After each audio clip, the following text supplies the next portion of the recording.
Hey everyone, welcome back to In a Nutshell, the only place where science meets sass and global politics gets roasted politely. So, here's the tea.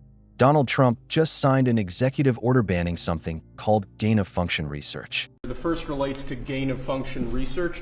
Gain-of-function research is a type of biomedical research where pathogens are adulterated, viruses are adulterated to make them more potent or to change the way that they function. Many people believe that gain-of-function research was one of the key causes of the COVID pandemic that struck us in the last decade. What this executive order does, first of all, it provides powerful new tools to enforce the ban on federal funding for gain-of-function research abroad. It also strengthens other oversight mechanisms related to that issue and creates an overarching strategy to ensure that biomedical research in general is being conducted safely and in a way that ultimately protects human health more. It's a big deal. It could have been that we wouldn't have had the problem we had. Right? A lot of people say that, sir. If we had this done earlier. Thank you. Sounds like sci-fi, right? Spoiler alert. It's not about making viruses hit the gym for upgrades, but close. Let's break it all down. What is gain-of-function research? Gain-of-function, GOF, research is when scientists take a microorganism, like a virus, and enhance its abilities. They might give it a better jump from animals to humans, increase its spread, or even make it deadlier, all under a microscope. Don't panic. Think of it like giving a virus a superpower, except no cape, just chaos. Why?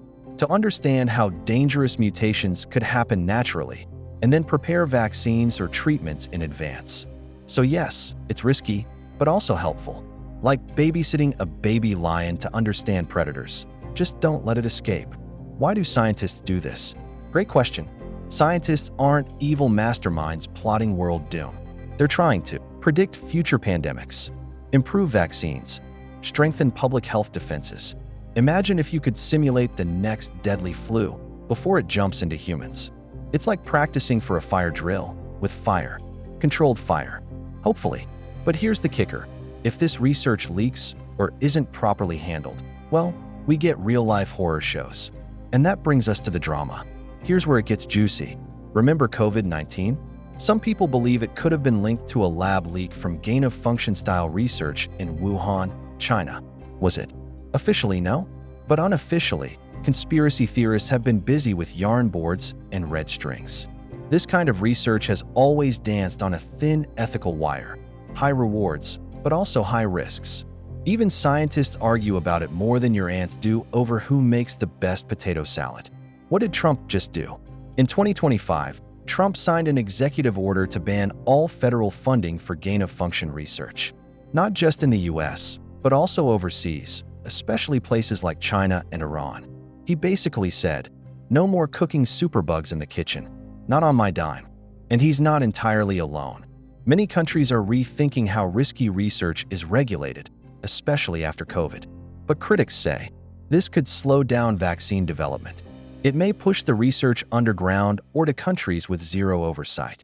So, does gain-of-function help or harm? It's not black and white. Gain-of-function has helped us understand influenza, SARS, MERS, and other viruses better. But it's also been labeled playing God by those who don't trust the idea of enhancing pathogens. So the debate rages on. Are we building a better defense, or just tempting fate? To sum it up, gain-of-function equals virus glow-up for science. Purpose equals learn, prepare, protect. Risk equals accidental oopsies that can turn into pandemics. Trump says equals not on my watch. Whether you think it's mad science or necessary prep, one thing's clear. We're living in an age where viruses, politics, and science are all fighting for the spotlight. And until next time, don't enhance any germs in your kitchen, okay? Like, share, subscribe, and drop a comment. Do you think gain-of-function should be banned completely, or just better regulated?